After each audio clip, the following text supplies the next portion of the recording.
8টি উত্তম সময় আছে যেই সময় দোয়া করলেই দোয়া কবুল হয়ে যায়। মনে রাখতে হবে ওই সময় আল্লাহ পাক রব্বুল আলামিনের মুমিন বান্দা বান্দি আল্লাহ পাক রব্বুল আলামিনের কাছে যেই কোনো দোয়া করবে আল্লাহ পাক তার মনের অনাকাঙ্ক্ষিত আশাগুলো আমার আল্লাহ কবুল করে নেবেন। অনেকেই আপনারা আছেন যে আমাদেরকে বলেন যে হুজুর আপনার প্রত্যেকটা আলোচনা শুনি, কিন্তু এতবার আমরা দোয়া করি আমাদের দোয়া কেন জানি কবুল হচ্ছে না।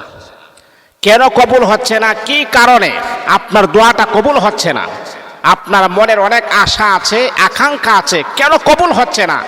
আজকের পরিপূর্ণ আলোচনা শুনলে অবশ্যই আপনার ভুলগুলো আপনি নিজে শুধরাইতে পারবেন এবং আপনার মনের আশা আপনি আল্লাহর কাছে ব্যক্ত করতে পারবেন। আল্লাহ আপনার মনের আশা কবুল করে নেবেন। সম্মানিত হাজিরিন, 8টা জায়গা আছে, 8টি উত্তম সময় আছে। ওই সময় মালিকের কাছে যখন আপনি চাইবেন, আমার আল্লাহ কখনো তার বান্দাকে খালি হাতে ফেরত দেন না। আরে বাবা, আল্লাহ তো আমাদেরকে বলে দিয়েছেন, আল্লাহ তো আমাদেরকে জানাইয়া দিয়েছেন, বান্দা আমি আল্লাহর কাছে চাও, উদউনি আস্তাজিব লাকুম, আমি আল্লাহকে ডাকো, আমি আল্লাহ তোমার ডাকে সাড়া দিব। আল্লাহ পাক রব্বুল আলামিন বলে বান্দা ফাযকুরুনি আযকুরুকুম, এই আমার বান্দা আমি আল্লাহকে স্মরণ করো, আমি আল্লাহও কিন্তু তোমাকে স্মরণ করব। ও মুসলমান বন্ধু, আল্লাহকে যদি আপনি ডাকার মতো ডাকতে পারেন, আমার আল্লাহ কখনো বান্দাকে খালি হাতে ফেরত দেন না। আমরা যদি জানি এই 8টার সময় মালিকের কাছে দোয়া করলে আমার মালিক কবুল করবেন, বন্ধুরে আমার সেই 8টার সময় যদি আপনি জানেন, তাহলে কখনো আমার আল্লাহ আপনার দোয়া খালি হাতে ফেরত দিবেন না। আজকে আমরা জানবো এই 8টার সময় কখন, কোন সময়, কিভাবে আল্লাহর কাছে চাইতে হবে, কিভাবে আল্লাহর কাছে চেয়ে আমাদের মনের আশাটা, আমাদের মনের আকাঙ্ক্ষাটা মিটাইতে হবে। খুবই ইম্পর্টেন্ট, খুবই দামি আলোচনা। জীবনে অনেক দোয়া করেছেন, জীবনে অনেক আল্লাহর কাছে কেঁদে কেঁদে চেয়েছেন, কিন্তু আপনি এটার রেজাল্ট আপনি পাচ্ছেন না। আল্লাহর কাছে আপনার অনেক কথা আছে বলার, কিন্তু আপনি কথা বলতেছেন, বলাটা কবুল হচ্ছে না। আজকের আলোচনা শুনলে ইনশাআল্লাহ নতুন করে আল্লাহর কাছে আপনি চাইতে মনে চাইবে। বাবারে, পৃথিবীতে আপনি যখন প্রাইম মিনিস্টারের সাথে যখন সাক্ষাৎ করবেন, কোনো না কোনো একটা মাধ্যম আছে না, যে এই লোকগুলাকে ধরলে আমি প্রাইম মিনিস্টারের সাথে আমি কথা বলতে পারবো, ওনার সাথে আমি সাক্ষাৎ করতে পারবো।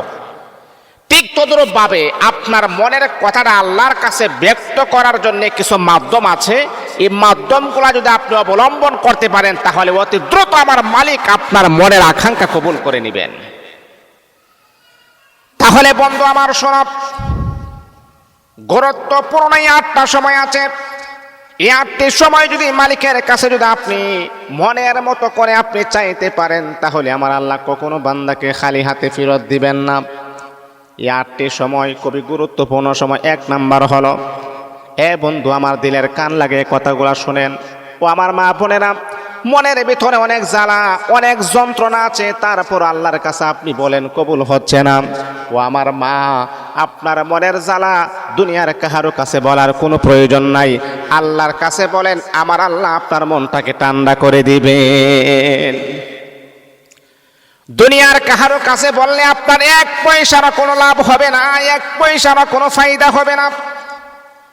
দুনিয়ার কাহারো কাছে বলার কোনো প্রয়োজন নাই, মালিকের কাছে আপনি একান্তভাবে বলেন, আল্লাহ রে, আমি এমন কষ্টের ভিতরে আছি, আল্লাহ আমি এমন একটা যন্ত্রণার ভিতরে আছি, আল্লাহ আমার স্বামী কথা শুনে না, আমার শাশুড়ি আমাকে দেখতে পারে না। রব্বুল আলামিন, আয় আল্লাহ, আমার স্বামীর অন্তরের ভিতরে আমার প্রতি ভালোবাসা মহাব্বত জাগ্রত করে দাও।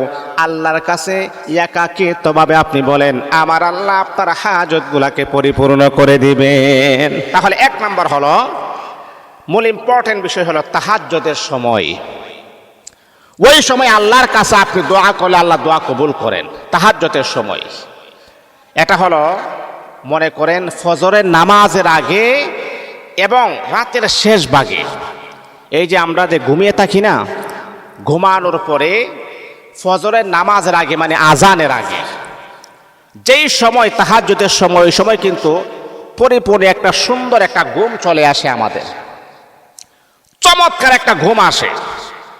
পশু পাখির কোনো আওয়াজ আপনি শুনবেন, একেবারে নীরব নিস্তব্ধ সারা পৃথিবী, কোনো পশু পাখির কিচির মিচির আওয়াজও শুনবেন না। তাহাজ্জুদের সময়টা এমন একটা গুরুত্বপূর্ণ সময়, যেই সময় আল্লাহ পাক রব্বুল আলামিন প্রথম আসমানে চলে আসেন। প্রথম আসমানে চলে আসার পরে আল্লাহ বলেন, বান্দা, হে বান্দা, তোর কি প্রয়োজন আমি আল্লাহর কাছে বল, আমি আল্লাহ চলে আসছি। আলা মিন মুস্তাগফিরিন ফাগফির লাহ, আলা মিন মুস্তারজিকিন ফারযুক, আলা মিন মুবতালান ফাআফিয়াহু, আলা কাযা আলা কাযা আলা কাযা হাত্তা ইয়াতুলআল ফাজর। আল্লাহ পাক রব্বুল আলামিন রাতের শেষ ভাগে আমার আল্লাহ প্রথম আসমানে চলে আসেন। প্রথম আসমানে আসার পরে আল্লাহ বলে, বান্দারে, হো বান্দা, তুমি কি গুনাহ করেছো, অন্যায় করেছো, অপরাধ করেছো রে বান্দা? তোমার গুনাহ যদি আকাশ থেকে নিয়ে জমিন পর্যন্ত তোমার গুনাহ হয়, গুনাহের কারণে আকাশটা দেখা যায় না। বান্দারে, আমি আল্লাহর কাছে তুমি নীরবে চাও, একাগ্রতার সাথে আমি আল্লাহর কাছে চাও। হে বান্দা, আমি আল্লাহ প্রথম আসমানে চলে আসলাম, তোর কি প্রয়োজন, তোর কি হাজত? বান্দা, তুই কি জানোস না আমি আল্লাহ কোরআনের ভিতরে জানায়া দিয়েছি, লা তাকুনাতু মির রাহমাতিল্লাহ ইন্নাল্লাহা ইয়াগফিরুয যুনুবা জামিআ ইন্নাহু হুয়াল গাফুরুর রহিম। হে বান্দা, নৈরাশ হয় না, নৈরাশ হয় না, আমি আল্লাহর দরবার থেকে নৈরাশ হয় না। আমি আল্লাহ তো ক্ষমাশীল, আমি আল্লাহ তো ক্ষমাকারী। আকাশ থেকে জমিন পর্যন্ত বান্দা তুমি গুনাহ করেছো, ও বান্দা তুমি এমনও গুনাহ করেছো, এমনও অন্যায় করেছো, এমন অপরাধ করেছো। তোমার মা যদি জানে, তোমার মা তোমাকে সন্তান বলে গ্রহণ করবে না। তোমার বাবা যদি জানে, তোমার বাবা তোমাকে সন্তান বলে গ্রহণ করবে না। বান্দারে, এমনও গুনাহ করেছো, তোমার এলাকার সর্দাররা জানলে তোমাকে গ্রাম থেকে তাড়িয়ে দিবে। মেম্বার চেয়ারম্যান জানলে তারা সালিশে বসে তোমাকে জরিমানা করবে। কিন্তু আমি আল্লাহ হলাম আহকামুল হাকিমিন, আমি আল্লাহ একদিনও তোমার গুনার কথা প্রকাশ করি নাই। আমি আল্লাহ সুযোগ দেই আমার বান্দা যাতে করে তওবা করতে পারে। এই বান্দা, কোনো সময় আছে যদি আমি আল্লাহর কাছে রাতের শেষ ভাগে তাহাজ্জুদের সময় 2 রাকাত অথবা 4 রাকাত নামাজ পড়ার পরে চোখের পানি ছেড়ে দিয়ে কান্না করেন আর বলেন, ও মালিক, আমি গুনাহ করেছি, অন্যায় করেছি, আমি অপরাধ করেছি, আল্লাহ তুমি আমাকে ক্ষমা করে দাও, আল্লাহ তুমি আমাকে মাফ করে দাও, আল্লাহ আর নাফরমানি করব না, আল্লাহ আর গুনাহের কাজ করব না, আল্লাহ আর কোনোদিন বেনামাজি হব না। বান্দারে, রাতের শেষ ভাগে তাহাজ্জুদের সময়ে যদি আমি আল্লাহর কাছে 2 কানা হাত বাড়াও, তোমার পাহাড় সম পরিমাণ গুনাহগুলারে আমি আল্লাহ ক্ষমা করে দিব। আল্লাহ বলে, বান্দা, আমি প্রথম আসমানে চলে আসি। এই যে রাতের শেষ ভাগে তাহাজ্জুদের সময় খুবই গুরুত্বপূর্ণ সময়। এই সময়টাকে আপনি মনে করেন 2 রাকাত, 4 রাকাত, 6 রাকাত, 8 রাকাত, যতটুকু আপনি পারেন আপনি 2 রাকাত, 4 রাকাত নামাজ আপনি পড়বেন। বাবা, নফল নামাজে আপনি সেজদায় গিয়ে আল্লাহর কাছে কান্না করতে পারবেন। নফল নামাজে সেজদা তাসবিহ পড়ার পরে আল্লাহর কাছে আপনার হাজতটা নামাজের ভিতরে আপনি বলতে পারবেন। আমি আপনাদেরকে বলিয়া দেই, এই দোয়াটা বেশি বেশি আপনি করবেন রাতের বেলা, যখন আপনি রাতের শেষ ভাগে যখন আপনি 2 রাকাত অথবা 4 রাকাত তাহাজ্জুদের নামাজ যখন আপনি পড়বেন, যেই সময় দোয়াটা আমার আল্লাহ সব চাইতে বেশি কবুল করেন। বান্দারে, আপনি যখন সেজদায় যখন লুঠিয়ে পড়বেন, সেজদার তাসবিহটা যখন আপনি পড়বেন, সুবহানা রাব্বিয়াল আ'লা, সুবহানা রাব্বিয়াল আ'লা, সুবহানা রাব্বিয়াল আ'লা 3 বার আপনি পড়লেন, 5 বার আপনি পড়বেন, 7 বার আপনি পড়বেন, বেজোর সংখ্যা আপনি পড়বেন, কমাস কম আপনি 3 বার পড়বেন। 3 বার পড়ার পর আপনি এই দোয়াটা আপনি 10 বার আপনি পড়বেন। রব্বানা আতিনা ফিদ দুনিয়া হাসানাহ ওয়া ফিল আখিরাতি হাসানাহ ওয়া কিনা আযাবান নার। একবার আপনি পড়লেন, আবারও আপনি পড়বেন, রব্বানা আতিনা ফিদ দুনিয়া হাসানাহ ওয়াফিল আখিরাতি হাসানা ওয়া কিনা আযাবান্নার। এই দোয়াটা আপনি 10 বার আপনি পড়বেন। এটার অর্থটা তো চমৎকার, সুন্দর একটা অর্থ এটার।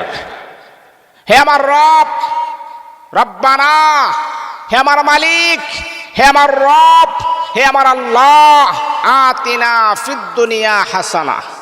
হে আল্লাহ, আমি দুনিয়ার কল্যাণ চাই, দুনিয়ার শান্তি আমি চাই, দুনিয়ার সফলতা আমি চাই, দুনিয়ার সাকসেস আমি চাই। দেখেন দোয়াটা কত সুন্দর, দেখেন দুনিয়ার সফলতা আপনি চাচ্ছেন, কিন্তু আবার আপনি বলছেন আল্লাহ না না না না, আল্লাহ আপনি রাগ করবেন না, আল্লাহ আপনি অভিমান করবেন না, আল্লাহ আপনি আমার প্রতি অসন্তুষ্ট হবেন না। আমি শুধু দুনিয়ার কল্যাণ চাই তা নয়, আমি শুধু দুনিয়ার সফলতা চাই তা নয়, আমি শুধু দুনিয়াতে ভালো অবস্থানে থাকতে চাই তা নয়, ওয়াফিল আখিরাতি হাসানা। আল্লাহ পাক রব্বুল আলামিনের বান্দা কত সুন্দর চমৎকার আকারে আমার আল্লাহকে বলেন, আল্লাহ দুনিয়ার কল্যাণ চাই তা নয়, দুনিয়ার সফলতা চাই তা নয়, দুনিয়াতে আমি ভালো অবস্থানে থাকতে চাই তা নয়, ওয়াফিল আখিরাতি হাসানা। আল্লাহ দুনিয়াতে যেমন আমি সফল হতে চাই, আমি আখিরাতেও আমি সফল হতে চাই, আখিরাতেও আমি এস্টাবলিশ হতে চাই, আখিরাতেও আমি ধনী হতে চাই। আল্লাহর বান্দা বলে আল্লাহ না না তা নয়, দুনিয়া এবং আখিরাতে সফল হলে আমারও হবে না রে মালিক, আমি আরেকটা জিনিস হতে চাই, ওয়াকিনা আযাবান্নার। হায় আল্লাহ, জাহান্নামের আগুন বরদাস্ত করার মতো ক্ষমতা আমার নাই, ওই জাহান্নামের আগুন থেকে তোমার কাছে আমি আশ্রয় চেয়ে আমি নিরাপদে জান্নাতে যেতে চাই। দেখছেন একটা দোয়ার ভিতর কত চমৎকার। তাহলে বাবা মা তাহাজ্জুদের নামাজ পড়লে সেজদায় গিয়ে এই দোয়াটা কমাস কম আপনি 10 বার পড়বেন, তাহলে আপনার মনের যত আশা আছে এই দোয়ার ভিতরে সব আশা পেয়ে যাবেন। আপনি দুনিয়াতে সফল হতে চান, দুনিয়াতে শান্তি পেতে চান, দুনিয়াতে সাকসেস হতে চান, দুনিয়াতে নির্ভেজাল মুক্ত জীবন আপনি গঠন করতে চান। আপনি দুনিয়ার লেভেলে আপনি কষ্টের ভিতরে আছেন, আপনার টাকার ক্রাইসিস, অথবা আপনার স্ত্রীগতভাবে সমস্যা, অথবা আপনার স্বামীগতভাবে সমস্যা, অথবা আপনার ঘরের ভিতরে অভাব অনটন বিরাজমান, এই যে সমস্যাগুলো আছে এই দোয়ার ভিতরে প্রত্যেকটা সমস্যার সমাধান আপনি পেয়ে যাবেন। আর আপনাকে ভাঙ্গে বলতে হবে না আল্লাহ স্বামী কথা শুনে না, আল্লাহ স্বামী আমাকে ভালোবাসে না, আল্লাহ স্বামী তো বিদেশ থাকে, সে আমার খোঁজ খবর নেই, আর বলতে হবে না। কারণ এটার ভিতরে সব, একের ভিতরেই সব আছে না, যে একের ভিতরে সব, একের ভিতরে আপনি সব পেয়ে যাবেন। তাহলে আমার বুক ভরা আশা নিয়ে আপনি যদি এই নামাজটা যদি আপনি পড়তে পারেন, আল্লাহর কসম, আল্লাহর কসম, আল্লাহর কসম, আল্লাহর কসমকে আমি বলতে পারি গো মা, আল্লাহ পাক রব্বুল আলামিন আপনাকে কখনো নৈরাশ করবে না। আমার আল্লাহ আপনার মনের আশা কবুল করবেন, আপনার মনের যন্ত্রণা আমার আল্লাহ মিটাইয়া দিবেন। মা বোনেরা গো, অনেক আশা আকাঙ্ক্ষা নিয়ে আপনি যখন নামাজ পড়বেন, 2 রাকাত 4 রাকাত যতটুকু আপনি পারেন একেবারে সুন্দর করে আপনি আদায় করবেন, সুন্দর করে আপনি পড়বেন, তাসবিহগুলো সুন্দর করে আপনি পড়বেন, কোরআন তেলাওয়াতগুলো সুন্দর করে আপনি পড়বেন, রুকু সেজদাগুলো একেবারে সুন্দর করে আপনি দিবেন। সেজদায় পড়ে আপনি চোখের পানি আপনি ছেড়ে দিবেন, কারণ আমার আল্লাহ বলেন অসজুদু ওয়াকতারিব, বান্দা যখন সেজদায় যখন লুটিয়ে পড়ে, আকরাবু মা ইয়াকুনুল আবদু মির রাব্বিহি ওয়া হুয়া সাজিদ, বান্দা যখন সেজদায় লুটিয়ে পড়ে, আমি আপনি মনে করি মনে হয় আমরা জমিনে সেজদা করতেছি, মনে হয় কার্পেটে সেজদা করতেছি, মনে হয় টাইলসে সেজদা করতেছি। আল্লাহ বলে বান্দা রে, ও বান্দা না না, হয়তো তুমি দেখতেছো তুমি টাইলসে সেজদা করতেছো, হয়তো তুমি দেখতেছো তুমি কার্পেটে সেজদা করতেছো, হয়তো তুমি দেখতেছো তুমি জমিনে সেজদা করতেছো। না রে বান্দা, না না, তুমি সরাসরি আমি আল্লাহর কুদরতি কদমে তুমি সেজদা করতেছো। আমার মা, এই যে আপনি একটা ফ্যামিলিগতভাবে একটা সমস্যার ভিতরে জর্জরিত হয়ে আছেন, আপনি এই সমস্যা সমাধান যদি আপনি করাইতে চান, তাহলে ডাক্তারের কাছে গেলে কোনো কাজ হবে না, কবিরাজের কাছে গেলে কোনো কাজ হবে না। যিনি আপনার সমস্যা ঘটিয়েছেন তিনি আবার সমাধান করবেন, সেই মওলায়ে রব্বে কাবার মালিকের কাছে আপনি চান, আমার আল্লাহ আপনার সমস্যা সমাধান করে দিবেন। আল্লাহর কাছে আপনি চান, মন প্রাণ উজাড় করে আল্লাহর কাছে আপনি বলেন, আল্লাহ এই সমস্যার ভিতরে আছি, আল্লাহ আমার স্বামী বিদেশে যাওয়ার পর আর কোনো খোঁজ খবর নেই না, বাচ্চা কাচ্চা নিয়ে বড় সমস্যার ভিতরে আছি, আল্লাহ তুমি আমাকে একটা সুন্দর একটা রাস্তা দেখাও, সুন্দর একটা ব্যবস্থা করে দাও। দেখবেন এইভাবে যখন আপনি বেশি না 21 দিন যখন আপনি নামাজ পড়বেন, এর ভিতরে আমার আল্লাহ চমৎকার সুন্দর একটা রেজাল্ট আমার আল্লাহ আপনাকে দান করে দিবেন। কিন্তু 5 ওয়াক্ত নামাজ পড়বেন আর রাতের শেষ ভাগে এই তাহাজ্জুদের নামাজ আপনি পড়বেন। কয় রাকাত পড়বেন? কমাস কম আপনি 4 রাকাত আপনি পড়বেন, 2 রাকাত করে 4 রাকাত আপনি পড়বেন। আর যেভাবে আমি বলেছি সেজদায় পড়ে সেজদা তাসবিহ পড়ার পরে আপনি এই দোয়াটা 10 বার পড়বেন, রব্বানা আতিনা ফিদ দুনিয়া। দোয়া কবুলের 8টি সময়ের ভিতরে 2 নাম্বার সময়টা হলো বৃষ্টির সময়। আকাশ থেকে যখন বৃষ্টি বর্ষণ হয়, আকাশ থেকে যখন বৃষ্টি নাজিল হয়, ওই সময় আপনি বৃষ্টির পানি হাতে নিয়ে আল্লাহর কাছে আপনি দোয়া করলে দোয়াটা কবুল হয়। এই যে আকাশ থেকে বৃষ্টি পড়ে, এই বৃষ্টিটা কিন্তু আল্লাহ পাকের একটা রহমত। এই বৃষ্টির সময় আপনি যদি আল্লাহর কাছে দোয়া করেন, আল্লাহ পাক রব্বুল আলামিন আপনার মনের আশা আমার আল্লাহ কবুল করবেন। হাদিসের ভিতরে আসছে, বৃষ্টির পানি যদি আপনি খান, এতে করে আল্লাহ পাক রব্বুল আলামিন আপনার শরীরের ভিতরে যে অ্যালার্জি আছে না, অ্যালার্জিগুলোকে আমার আল্লাহ রিমুভ করে দিবেন, ডিলেট করে দিবেন। এই বৃষ্টির পানির ভিতরে অনেক উপকার রয়েছে। এই বৃষ্টির পানি যদি আপনি খান, তাহলে আপনি তাৎক্ষণিকভাবে আপনি এনার্জি পাবেন, তাৎক্ষণিকভাবে আপনি শক্তি পাবেন। বৃষ্টির পানি যদি আপনি খান, তাহলে আপনার পেটের ভিতরে যে সমস্যাগুলো আছে আল্লাহ সমাধান করে দিবেন। তো যাই হোক, যে কথাটা বলতেছিলাম, তে দোয়া কবলের 8টি সময়ের ভিতরে 2 নাম্বার ইম্পর্টেন্ট সময় হচ্ছে যখনই বৃষ্টি নাজিল হবে, যখনই বৃষ্টি পড়বে, এটা হলো রহমতের সময়, এটা হলো বরকতের সময়, এটা হলো আল্লাহ প্রদত্ত নিয়ামত লাভ করার সময়। ওই সময় আপনি বৃষ্টির পানি হাতে নিয়ে আল্লাহর কাছে আপনি দোয়া করবেন, আল্লাহ পাক আপনার মনের আশা আমার আল্লাহ কবুল করে নেবেন। বন্ধুরা আমার শোনো, যখনই আকাশ থেকে যখন বৃষ্টি যখন নাজিল হবে, তখনই আপনি বৃষ্টির পানি হাতে নিয়ে মালিকের কাছে আপনি দোয়া করবেন। আপনার মনের চাহিদাগুলো আল্লাহর কাছে আপনি বলবেন, আল্লাহ তুমি আমার এই আশাটা তুমি পূরণ করে দাও, আল্লাহ তুমি আমার ওই আশাটা তুমি পূরণ করে দাও।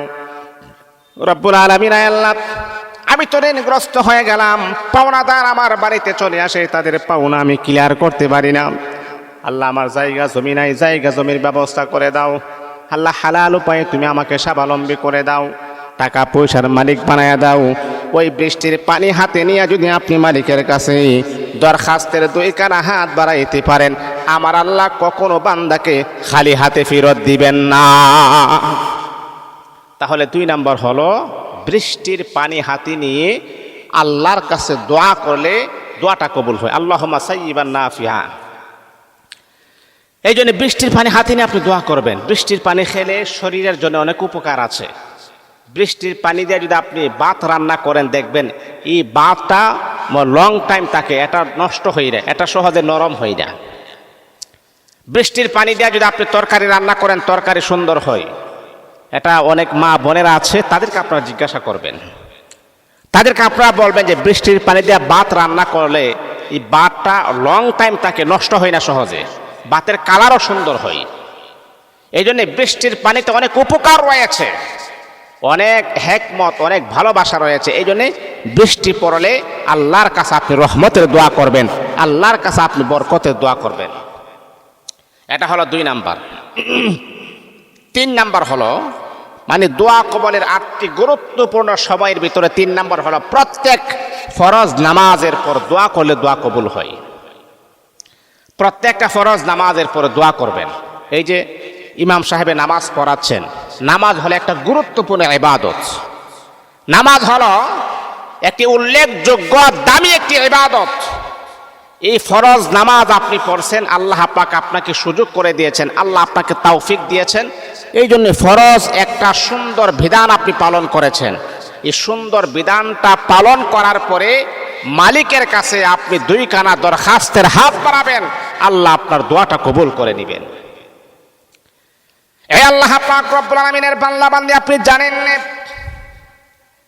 আল্লাহ পাক তো কুরআনুল কারীমের ভিতরে আমার আল্লাহ বলেন, ইয়্যাকা না'বুদু ওয়া ইয়্যাকা নাস্তাঈন। হে বান্দা, বান্দা যখন বলে মালিক রে আমার, ইয়্যাকা না'বুদু, আয় আল্লাহ তোমার ইবাদত করি এবং তোমারই সাহায্য চাই, আল্লাহ তোমারই গোলামি করি, তোমারই সাহায্য চাই। রব্বুল আলামিন, আয় আল্লাহ তুমি যদি আমাদেরকে ক্ষমা না করো তাহলে দ্বিতীয় কোনো মাবুদ নাই, দ্বিতীয় কোনো রব নাই, দ্বিতীয় কোনো আল্লাহ নাই। রব্বুল আলামিন, আয় আল্লাহ পৃথিবীর জমিনের দেখে আমি লক্ষ্য করে দেখেছি, আমি তাকিয়ে দেখেছি, একজন ভিক্ষুক যখন ভিক্ষা করার জন্য আসে, এক ঘরে যখন ভিক্ষা করে, এই ঘর থেকে যখন তাকে তাড়িয়ে দেওয়া হয়, দ্বিতীয় ঘরে যায়, দ্বিতীয় ঘর থেকে যখন তাকে তাড়িয়ে দেওয়া হয় তৃতীয় ঘরে যায়, তৃতীয় ঘর থেকে যখন তাড়িয়ে দেওয়া হয় চতুর্থ ঘরে যায়, এমন করে করে করে করে 10টা ঘর অতিক্রম করার পরে 11 নম্বর ঘরে যাওয়ার পরে কিন্তু সে কিন্তু ভিক্ষা পায়। আয় আল্লাহ তুমি তো একজন, কুল হু আল্লাহু আহাদ, আল্লাহ তুমি তো একক, তোমার তো আর অদ্বিতীয় নাই, দ্বিতীয় কোনো মাবুদ নাই, দ্বিতীয় কোনো রব নাই, দ্বিতীয় কোনো আল্লাহ নাই, দ্বিতীয় কোনো রহমান নাই, দ্বিতীয় কোনো রহিম নাই। রব্বুল আলামিন, আয় আল্লাহ তুমি যদি আমাদেরকে তাড়িয়ে দাও তাহলে কার কাছে যাব, কার কাছে যাব? এই জন্যে আমার আল্লাহ বলে, বান্দারে আমি আল্লাহ কোরআনের ভিতরে জানাইয়া দিয়েছি, ইয়্যাকা না'বুদু ওয়া ইয়্যাকা নাস্তাঈন, আমার ইবাদত করো আর আমার নিকট সাহায্য চাও, আমি আল্লাহ অবশ্যই তোমাকে সাহায্য করব। আমার ইবাদত করো, আমার কাছে সাহায্য চাও, আমার ইবাদত করে আর মাজারে গিয়ে সাহায্য চাও, হ্যাঁ, আমার ইবাদত করে কবরে গিয়ে মোমবাতি ধরায় সাহায্য চাও, তাহলে আমি আল্লাহ কেমনে দিব?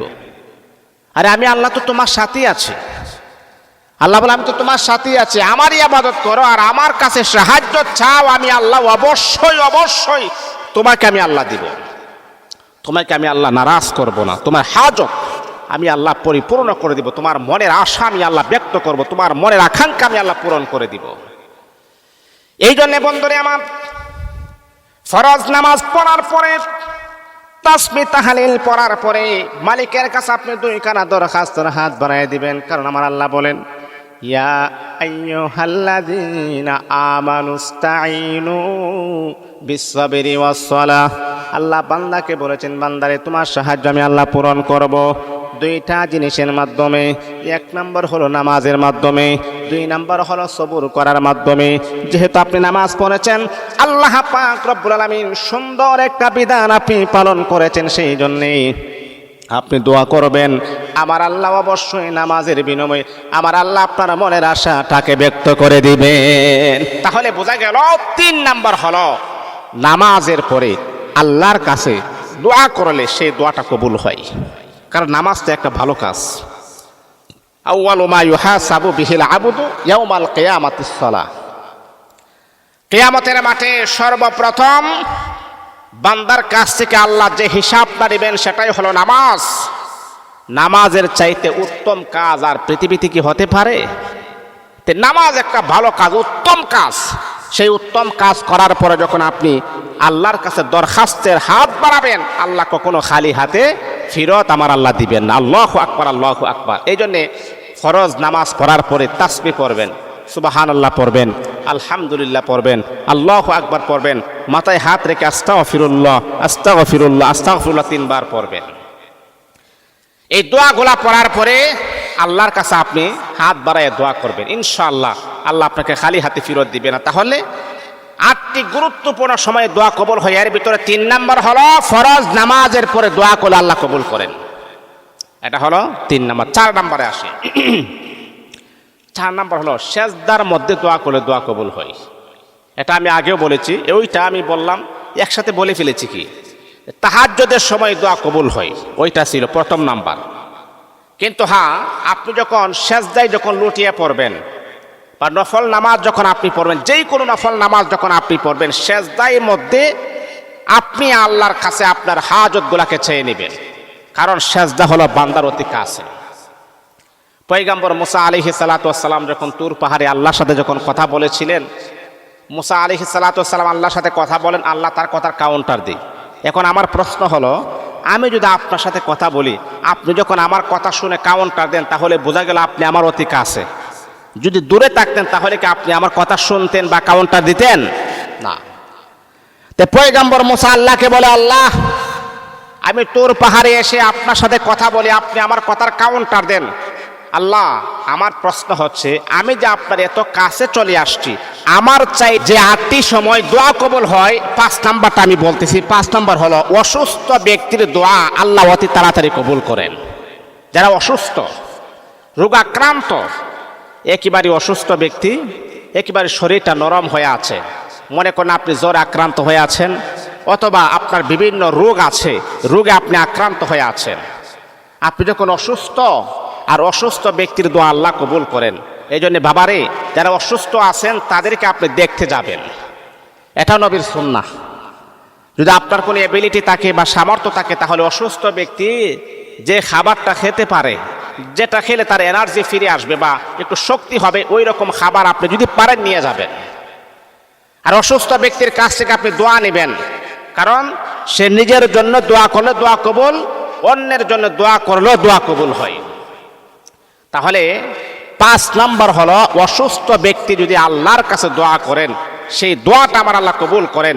এবং আপনার ঘরে যদি কেউ অসুস্থ থাকে, আপনার মা হোক আর বাবা হোক, আপনি তাদের কাছ থেকে দোয়া নেবেন।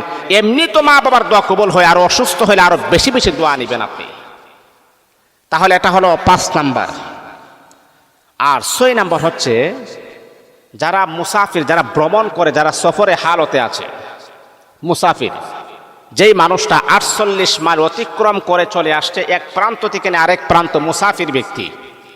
যদি আপনি কোনো জায়গাতে মুসাফির ব্যক্তি আপনি পেয়ে যান, যে সে মুসাফির, সেই মুসাফির আল্লাহর রাসূল বলেছেন, তার কাছ থেকে দোয়া নিতে কখনো তোমরা ভুলবা না, কারণ মুসাফিরের দোয়া আল্লাহ অতি তাড়াতাড়ি আমার আল্লাহ পছন্দ করেন, কবুল করেন। বন্ধুরে আমার শোনো, বিশ্বনবী মুহাম্মদুর রাসূলুল্লাহ সাল্লাল্লাহু আলাইহি ওয়াসাল্লাম সাহাবে কেরামকে বললেন, সাহাবীরা, কিছু কিছু ব্যক্তি আছে তাদের কাছ থেকে দোয়া নিতে তোমরা কখনো ভুলবা না রে সাহাবীরা। সাহাবীরা বললেন, ইয়া রাসূলুল্লাহ, ইয়া হাবিবাল্লাহ, ওগো আল্লাহর নবী, আপনি আমাদেরকে জানায় দেন কাদের কাছ থেকে দোয়া নিতে বলবো না। আমার আপনার নবী বিশ্বনবী সরকারে দো আলম নবী, মদিনার পয়গম্বর নবী সাহাবীদেরকে বললেন, সাহাবীরা রে, মা বাবা যখন বৃদ্ধ হয়ে যায়, মা বাবা যদি সন্তানের জন্য দোয়া করে দোয়াটা কবুল হয়ে যায়, সন্তানের জন্য বদদোয়া দিলে বদদোয়াটাও কবুল হয়ে যায়। আল্লাহর রাসূল বলেন, রিজার রাব্বি ফি রিজাল ওয়ালিদাইন ওয়া সাখাতুর রাব্বি ফি সাখাতিল ওয়ালিদাইন। পিতা মাতা যদি বেজার হয়, আমার আল্লাহ বেজার হয়ে যায়। পিতা মাতা যদি সন্তুষ্ট হয়ে, আরশের মালিক আমার আল্লাহ বড় খুশি হয়ে যায়। পিতা মাতার জন্য যদি তারা জীবিত থাকে, আল্লাহর হাবিব বলেন, তাদের কাছ থেকে দোয়া নিতে কখনো তোমরা ভুলবা না। এমন কাজ তোমরা করবা না যে কাজ করলে পরে মা বড় কষ্ট পায়, বাবা বড় কষ্ট পায়, এমন কথা তোমরা কখনো বলবা না, এমন আচরণ তোমরা কখনো করবা না। তাহলে বোঝা গেল, মা বাবা যদি সন্তানের জন্য দোয়া করে দোয়াটা কবুল হয়ে যায়, আমার রাসূল বলেছেন, মাজলুম ব্যক্তি দোয়া করলে দোয়া কবুল হয়ে যায়। তারপর মুসাফির ব্যক্তি, যেই ব্যক্তি সফরের হালতে আছে, ওই ব্যক্তি যখন মালিকের কাছে 2খানা দরখাস্তের হাত বাড়ায়, আল্লাহ পাক রব্বুল আলামিন তার মনের আশা আমার আল্লাহ কবুল করে নেই। তাহলে আমার রাসূল বলে দিয়েছেন, মুসাফির ব্যক্তির দোয়া আল্লাহ কবুল করেন। যারা মুসাফির, যারা আল্লাহ পাক রব্বুল আলামিন যাদেরকে মুসাফির বানিয়েছেন, মনে করেন এক প্রান্ত থেকে আরেক প্রান্ত আসে 48 মাইল বা 48 কিলোমিটার বা মাইল, যারা অতিক্রম করে এক প্রান্ত থেকে আরেক প্রান্তে আসে, যদি আপনি জানেন সে মুসাফির অথবা সে নিজে বলেছে আমি মুসাফির, তাহলে তার কাছ থেকে আপনি দোয়া নিতে ভুলবেন না। এটা হলো 6 নাম্বার।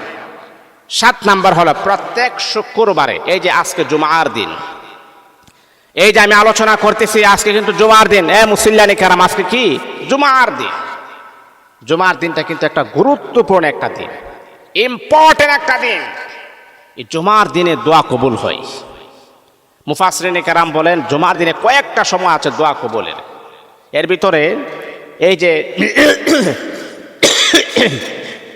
খুতবা, এক খুতবা দেওয়ার সময় আরো খুতবাতে যখন উঠবে মাঝখানে সময়টা দোয়া করলে দোয়া কবুল হয়। আবার কেউ বলেছেন জুমার দিনে আসরের নামাজের পরে দোয়া করলে দোয়া কবুল হয়, কিন্তু হ্যাঁ আমি আপনাদেরকে বলবো জুমার দিনে আসরের নামাজের পরে 80 বার এই দুরূদ শরীফটা আপনি পড়বেন, আল্লাহুম্মা সাল্লি আলা মুহাম্মাদানিন নাবিয়্যিল উম্মি ওয়া আলা আলিহি ওয়া সাল্লিমু তাসলিমা। এই দোয়াটা 80 বার পড়বেন। 80 বছরের গুনাহ আমার আল্লাহ মাফ করে দিয়ে 80 বছরের নেক আমার আল্লাহ আপনার আমল নামায় জমা করে দিবেন। আল্লাহু আকবার, আল্লাহু আকবার। তাহলে বন্ধুরে আমার, দোয়া কবুলের 8টা সময়ের ভিতরে 7 নাম্বার হলো এই যে সাপ্তাহিক যে জুমার দিন চলে আসে, জুমার দিন দোয়া করলে দোয়া কবুল হয়। আল্লাহ পাক রব্বুল আলামিন বান্দার মনের আশা আমার আল্লাহ কবুল করেন, বান্দার হাজত আমার আল্লাহ কবুল করেন। বন্ধুরে আমার, যেহেতু জুমার দিন যদি চলে আসে অনর্থকভাবে অহেতুকভাবে সেই দিনটাকে আপনি অবহেলা করবেন না, সেই দিনটাকে আপনি অবহেলা করবেন না। আল্লাহ বলে বান্দারে এই জন্য তো আমি আল্লাহ তোমাকে দুনিয়ার জমিনও পাঠাই নাই, আমি আল্লাহ তো পাঠাইছি ইবাদত করার জন্যে, আমি আল্লাহ পাঠাইছি আমার গোলামি করার জন্যে, আমি আল্লাহ পাঠাইছি আমার রাজামন্দি হাসিল করার জন্যে।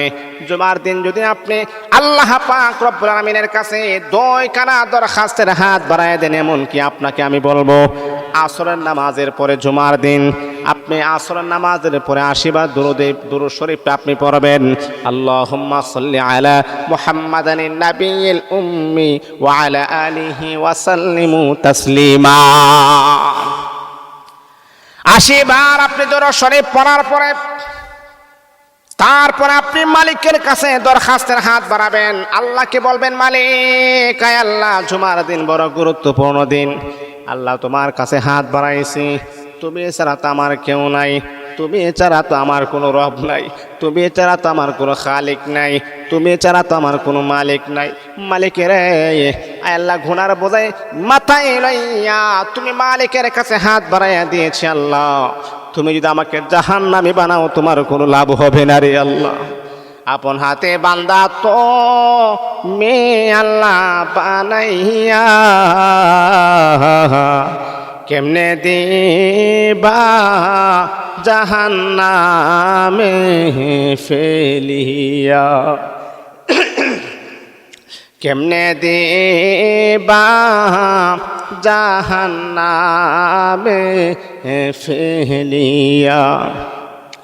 কবরে রে আযাব যদি বান্দা দেখি তো, খবরে রে আযাব যদি বান্দা দেখি তো, গরবারি সারিয়া মানুষ ফালাইতো। আল্লাহর এই কবর আযাব তো দেখি নাই, কবর আযাব যে কত কঠিন হবে, আল্লাহ কবর আযাব যে কত কঠিন হবে, জাহান্নাম যে কত কঠিন হবে। রব্বুল আলামিন আল্লাহ কোরআনুল কারীমের ভিতরে ভার ভার ভার ভার তুমি আমাদেরকে জানায় দিয়েছো, ও বান্দা জাহান্নামের আগুন বরদাস্ত করার মতো ক্ষমতা পৃথিবীর কোনো মানুষের নাই, পৃথিবীর কোনো মানুষকে আমি আল্লাহ দেই না। আল্লাহ এই জাহান্নামের আগুন বরদাস্ত করতে পারবো না। এই জুমার দিন আপনি দোয়া করবেন, জুমার দিন যেহেতু দোয়া কবুলের সময়, ওই সময়ে কখনো অনর্থকভাবে আপনি মিস করবেন না। দোয়া কবুলের সময় আপনি ওই সময় আল্লাহর কাছে আপনি নিজের গুনাহের জন্য দোয়া করবেন। তাহলে বোঝা গেল জুমার দিন দোয়া কবুল হয়। এটা হলো 7 নাম্বার। 8 নাম্বার হলো কোরআন খতম দেওয়ার পর দোয়া করলে দোয়া কবুল হয়। আল্লাহ পাক রব্বুল আলামিনের কালাম কোরআন শরীফ, এটা হলো আল্লাহর কালাম, আল্লাহর কালাম, আল্লাহর কোরআন। হাযা কালাম রব্বি, আল্লাহ পাক রব্বুল আলামিনের কালাম যখন আপনি পড়বেন, সূরা ফাতিহা থেকে নিয়ে সূরা নাস পর্যন্ত যখন আপনি পড়বেন, এক খতম যখন আপনি দিবেন, কারণ আপনি আল্লাহর কালাম পড়েছেন, দুনিয়ার কোনো গীতা পড়েন নাই, দুনিয়ার কোনো কিতাব পড়েন নাই, দুনিয়ার কোনো মানুষের মন গড়া বানানো কোনো বই আপনি পড়েন নাই, এটা মালিকের কিতাব আপনি পড়েছেন, মালিকের কালাম আপনি পড়েছেন। এই মালিক আমাদেরকে জানায়া দিচ্ছেন বান্দারে আমি আল্লাহর কালাম পড়েছ, আমি আল্লাহর কালামটা গোটা কুরআন শরীফটা তুমি পড়েছ, আমি আল্লাহর কাছে যখন এই মুহূর্তে তুমি দোয়া করবা, তোমাকে আমি আল্লাহ কখনো খালি হাতে ফেরত দিব না, তোমার মনের আশা আমি আল্লাহ কবুল করে নিব। আল্লাহু আকবার, আল্লাহু আকবার। তাহলে 8টি গুরুত্বপূর্ণ সময়ে দোয়া করলে দোয়া কবুল হয়। আমি আবার রিপ্লেস করে আমি বলছি, 1 নাম্বার হলো তাহাজ্জুদের সময় দোয়া করলে দোয়া কবুল হয়। 2 নাম্বার হলো বৃষ্টির সময় দোয়া করে দোয়া কবুল হয়। 3 নাম্বার হলো প্রত্যেক ফরজ নামাজের পর দোয়া করলে দোয়া কবুল হয়। 4 নাম্বার হলো সেজদার মধ্যে গিয়ে আপনি সেজদার তাসবিহ পড়ার পরে, এটা হলো নফল নামাজ, নফল নামাজে সেজদার তাসবিহ পড়ার পরে দোয়া করলে দোয়া কবুল হয়। 5 নাম্বার হলো অসুস্থ ব্যক্তির কাছ থেকে দোয়া নেবেন, দোয়া কবুল হয়। 6 নাম্বার হলো ভ্রমণকারী ব্যক্তি যারা মুসাফির তাদের কাছ থেকে দোয়া নেবেন, দোয়া কবুল হয়। 7 নাম্বার হলো প্রত্যেক শুক্রবারে দোয়া কবুল হয়। 8 নাম্বার হলো কোরআন খতম করার পরে দোয়া করলে সেই দোয়াটা আমার আল্লাহ অতি দ্রুত কবুল করে নেবেন ইনশাআল্লাহ।